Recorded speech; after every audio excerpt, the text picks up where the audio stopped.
Penjabat Gubernur Papua Agus Fatoni bersama tim terpadu Satgas Pangan menggelar inspeksi mendadak di sejumlah distributor beras dan gudang Bulog di Jayapura, Papua.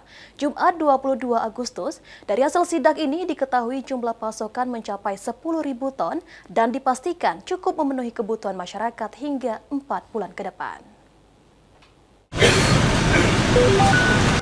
Penjabat Gubernur Papua Agus Fatoni bersama tim terpadu Satuan Tugas Pangan melakukan inspeksi mendadak di sejumlah distributor beras dan gudang Bulog di Jayapura, Papua, Jumat 22 Agustus. Kegiatan merupakan tindak lanjut instruksi Menteri Dalam Negeri Tito Karnavian untuk memastikan ketersediaan pasokan bahan pokok dan menjaga stabilitas harga beras. Penjabat Gubernur Papua Agus Fatoni memastikan harga dan stok beras di Papua tetap aman. Hingga kini, Bulog mencatat stok yang tersedia dipastikan melimpah mencapai 10.000 ton dan cukup untuk memenuhi kebutuhan masyarakat setempat hingga 4 bulan ke depan. Dari sisi ketersediaan stok yang ada di Bulog ini masih cukup untuk 4 bulan karena juga masih ada distribusi yang akan masuk secara reguler.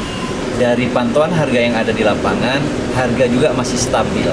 Namun di tempat yang kita kunjungi tadi masih harganya tetap karena masih ada stok lama. Jadi diharapkan ini nanti stok bisa terus mengalir ke pasar, ke retail-retail yang ada di Papua ini.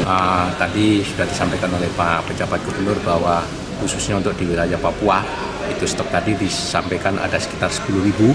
10.000 itu ada di Jayapura, ada sekitar 5.000. Terus nanti di cabang Biak, ya, cabang Biak itu ada kurang lebih sekitar 3.500.